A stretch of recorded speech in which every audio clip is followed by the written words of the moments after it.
Hello students, twelfth की physics को start करते हैं। तो ट्वेल्थ की फिजिक्स के फर्स्ट चैप्टर को स्टडी करते हैं। फर्स्ट चैप्टर अपने पास था electric charge and electric field. Electric charge and electric field अपने पास फर्स्ट चैप्टर है। स्थिर आवेश एवं विद्युत क्षेत्र। स्थिर आवेश एवं विद्युत क्षेत्र को स्टडी करते हैं। तो सबसे पहले मैं आपको ये बात बता दूं कि आपको यहाँ वर्ड दिख रहा है इलेक्ट्रिक फील्ड, विद्युत क्षेत्र। तो विद्युत क्षेत्र इलेक्ट्रिक फील्ड जो है ये आपने सेम ये है वैसा है जैसा लास्ट ईयर आप पढ़ते थे ग्रेविटेशनल फील्ड, गुरुत्वाकर्षण क्षेत्र। तो अपने ग्रेविटी को स्टडी किया था, उसी से रिलेटेड इलेक्ट्रिक फील्ड है। तो इलेक्ट्रिक फील्ड के लिए सबसे पहले मैं वर्ड यूज करता हूं वैद्युतिकी। वैद्युतिकी मैं वर्ड यूज करता हूं इलेक्ट्रोडायनेमिक्स। वैद्युतिकी वर्ड यूज करते हैं। वैद्युतिकी वर्ड जो है ये क्या है, एक टाइप की ब्रांच है। इलेक्ट्रोडायनेमिक्स या वैद्युतिकी क्या है, ब्रांच, शाखा है भौतिक विज्ञान की, फिजिक्स की, जिसके अंदर अपने रेस्ट चार्जेस, स्थिरावेश एवं मूविंग चार्जेस, गतिशील आवेशों के बारे में पढ़ेंगे। रेस्ट चार्जेस और गतिशील मतलब रेस्ट और मूविंग चार्जेस के बारे में स्टडी करेंगे। तो फर्स्ट चार्ज जो चैप्टर है अपना वो है इलेक्ट्रोस्टैटिक्स से रिलेटेड। मतलब इलेक्ट्रोस्टैटिक्स क्या है, ब्रांच है अपने पास फिजिक्स की, जिसके अंदर अपने रेस्ट चार्जेस को स्टडी करेंगे। तो रेस्ट चार्जेस स्थिर आवेशों के बारे में पढ़ा जाएगा। कौन सी शाखा के अंतर्गत, स्थिर वैद्युतिकी के अंतर्गत पढ़ेंगे। तो स्थिर वैद्युतिकी के अंदर अपने स्थिर आवेशों के बारे में अध्ययन किया जाएगा, स्टडी करेंगे। तो सबसे पहले अपने स्टडी करते हैं वर्ड चार्ज के बारे में। चार्ज मतलब आवेश के बारे में स्टडी करते हैं। तो आपको ऐसा मैं बता देना चाहता हूं पहले ही कि ये जो चैप्टर है ये 10th के क्लास से रिलेटेड चैप्टर है। 10th जैसे 10th के अंदर आपने धारा, करंट वगैरह स्टडी किया था, ओम का लॉ, ओम का नियम वगैरह। तो सेम उसी से रिलेटेड 12th की फिजिक्स का एक पार्ट है, उसका अपने फर्स्ट पार्ट स्टडी कर रही हैं। तो फर्स्ट पार्ट को स्टडी करने से अपने फर्स्ट चैप्टर स्टडी कर रहे हैं। क्यों? क्योंकि ये चैप्टर नेक्स्ट चैप्टर से रिलेटेड है। विदाउट इस चैप्टर के आप आगे स्टडी नहीं कर पाओगे। तो सबसे पहले अपने आवेश को स्टडी करते हैं। आवेश क्या है, एक टाइप का गुण है, प्रॉपर्टी है। प्रॉपर्टी गुण, प्रॉपर्टी प्रॉपर्टी है ऑफ मैटर, पदार्थों का एक क्या है, गुण है। पदार्थों का एक गुण है जिसको अपने स्टडी करना है। ठीक है, तो पदार्थों का गुण है। अपने पास साइंटिस्ट था फ्रैंकलिन। साइंटिस्ट कौन सा है, फ्रैंकलिन। उसने सबसे पहले बताया था कि जो आवेश हैं, चार्ज हैं, वो बेसिकली 2 टाइप्स के होते हैं। कौन कौन से चार्ज हैं वो भी लिख लेते हैं अपने। एक तो है पॉजिटिव चार्ज और सेकंड है नेगेटिव चार्ज, धनावेश और ऋणावेश। ठीक है, तो मेरे पास कोई भी एक बॉडी होगी, ये क्या करे, इलेक्ट्रॉनों को एमिट करे, मतलब उत्सर्जित करे। इलेक्ट्रॉनों को उत्सर्जित करेगी तो इस पर चार्ज कैसा आ जाएगा, पॉजिटिव चार्ज आ जाएगा। तो एमिट करने से इसके पास इलेक्ट्रॉन्स जो हो जाएंगे वो कम हो जाएंगे, तो इस पर चार्ज, पॉजिटिव चार्ज अमाउंट ज्यादा हो जाएगी। तो इलेक्ट्रॉन्स के एमिशन से मतलब इलेक्ट्रॉनों के उत्सर्जन से किसी भी पदार्थ पर कैसा आवेश आता है, धनावेश आ जाता है। अब इलेक्ट्रॉन बाहर निकल जाएंगे तो मास, द्रव्यमान, वो क्या हो जाएगा, डिक्रीज, कम हो जाएगा अपने पास। और सेकंड चार्ज है अपने पास नेगेटिव।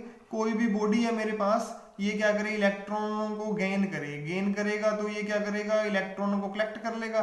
कलेक्ट करने से इस पर चार्ज नेगेटिव ज्यादा हो जाएगा। नेगेटिव चार्ज ज्यादा आ गया, इलेक्ट्रॉन्स एक्स्ट्रा आ गए, तो इलेक्ट्रॉनों के ग्रहण करने से अपने पास उस पदार्थ पर ऋणावेश नेगेटिव चार्ज आ जाएगा। अब इलेक्ट्रॉन्स एक्स्ट्रा आ गए इसके पास इलेक्ट्रॉन एक्स्ट्रा आ गए, तो एक्स्ट्रा इलेक्ट्रॉन आने से इसका मास द्रव्यमान क्या हो जाएगा, बढ़ जाएगा, इंक्रीज हो जाएगा मास। ठीक है, तो अपनों ने स्टडी किया कि चार्ज कितने टाइप के होते हैं, 2 टाइप्स के, फ्रैंकलिन के अकॉर्डिंग। नेक्स्ट अपने स्टडी करते हैं इनकी प्रॉपर्टीज। जैसे अब दोनों पॉजिटिव चार्ज हैं, 2 पॉजिटिव चार्ज ऑलवेज क्या करते हैं, रिपेल का मतलब प्रतिकर्षित करते हैं। ठीक है, 2 नेगेटिव चार्ज हैं, ये भी सेम क्या करेंगे, रिपेल करेंगे, मतलब क्या करेंगे, प्रतिकर्षित करेंगे। अब एक पॉजिटिव चार्ज है और एक मेरे पास नेगेटिव चार्ज है, ये क्या करेंगे, अट्रैक्ट मतलब आकर्षित करेंगे। तो मतलब कहने का मतलब है कि पॉजिटिव सेम है, नेगेटिव सेम है, सेम चार्जेस रिपेल करते हैं, और opposite charges positive negative opposite है, ये क्या करते हैं, अट्रैक्ट करते हैं। तो अपने ने ये स्टडी कर लिया कि same charges repel and opposite charges क्या करते हैं, अट्रैक्ट करते हैं। कि सजातीय एक ही जाती है पॉजिटिव की, तो सजातियों में प्रतिकर्षण और विजातियों में आकर्षण पाया जाता है। तो अब इसके बाद अपने स्टडी करें इसकी यूनिट, चार्ज की यूनिट एंड डायमेंशन स्टडी करते हैं। यूनिट एंड डायमेंशन स्टडी करेंगे। यूनिट एंड डायमेंशन स्टडी करने के लिए तो मैंने इसकी एसआई यूनिट लिखी है, एसआई मात्रक लिखा है। एसआई मात्रक क्या होता है, कूलम्ब होता है। ठीक है, कूलम्ब इसका एसआई मात्रक है। ठीक है, कूलाम है इसका एसआई मात्रक। ठीक है, उसके बाद स्टडी करें कि इसका सीजीएस मात्रक कौन सा है। इसका सीजीएस मात्रक है स्टेट कूलम्ब। ठीक है, क्या है, स्टेट कूलम्ब इसका क्या है, सीजीएस मात्रक है अपने पास।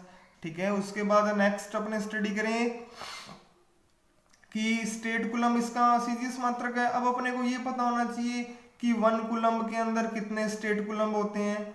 ठीक है, जैसे 1 सेंटीमीटर के अंदर अपने को पता है कि 100 क्या होते हैं, सेंटीमीटर होते हैं। तो वैसे ही 1 कूलम्ब के अंदर स्टेट कूलम्ब पता होना चाहिए। तो 3 × 10⁻⁴ कितने होते हैं, 9 होते हैं। अब अपने लिखते हैं इसके लिए लिखते हैं इसका बड़ा मात्रक, मैक्सिमम यूनिट कौन सी है। तो इसकी सबसे बड़ी यूनिट, बिगेस्ट यूनिट कौन सी है, फेराडे।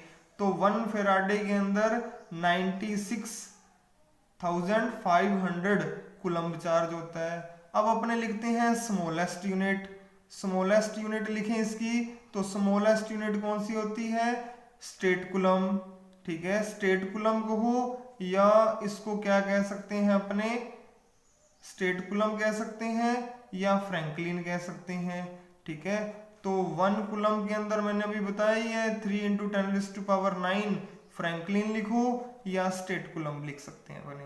तो अपनों ने स्टडी कर लिया इसकी यूनिट।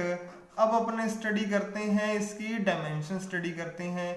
तो डायमेंशन के लिए मैंने क्या किया, करंट का फॉर्मूला यूज किया। करंट इक्वल्स टू क्या लिखते हैं, चार्ज बाय टाइम। तो चार्ज का फॉर्मूला क्या आ गया, current into time. Current and time जो है बोथ फिजिकल, ठीक है, फंडामेंटल क्वांटिटीज हैं। तो फंडामेंटल क्वांटिटीज की डायमेंशन डायरेक्ट लिख सकते हैं, mL/T0 तो टाइम की पावर 1 है तो यहाँ T1 आ गया, करंट की पावर 1 है तो यहाँ 1 आ जाएगा, बाकी सारे 0। तो ये लर्न करनी है आपको, काफी बार यूज होगी कि डायमेंशन क्या है, वीमा क्या है इसकी, T1 और A1, इसकी वीमा बन जाएगी अपने पास। अब अपने आवेशों के गुण को स्टडी करते हैं। मैं आपको ये भी बताना चाहता हूँ कि साथ साथ आप ये मैटर नोट कर सकते हैं, आपके नोट्स और प्रिपेयर हो जाएंगे साथ साथ। तो इसके बाद अपने स्टडी करें प्रॉपर्टीज ऑफ चार्ज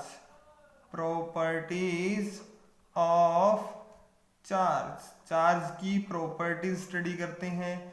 चार्ज की प्रॉपर्टीज स्टडी करें अपने। तो चार्ज की प्रॉपर्टीज तो मतलब आवेशों के गुण, आवेशों के क्या स्टडी करने हैं अपने को, गुण, प्रॉपर्टी स्टडी करनी है। तो फर्स्ट पॉइंट मैं लिखता हूं, फर्स्ट इंपॉर्टेंट पॉइंट मैं ये भी बता देना चाहूँ कि ये जो चैप्टर है सीबीएसई एंड आरबीएसई दोनों बोर्ड्स के लिए इंपॉर्टेंट है। तो आप इसको साथ साथ स्टडी करते रहें क्योंकि ये बेसिक चैप्टर है, इसके अदरवाइज आपको आगे कुछ भी नहीं पता लगेगा। तो ये मोस्ट इंपॉर्टेंट चैप्टर है आपका बेसिक स्टार्ट करने के लिए 12th का। तो अपने स्टडी करते हैं properties of charge. First property लिखते हैं कि जो चार्ज है वो किस टाइप की क्वांटिटी है, स्केलर क्वांटिटी है, मतलब अदिश राशि है। मतलब इस पर कभी भी अपने को वेक्टर साइन यूज नहीं करना।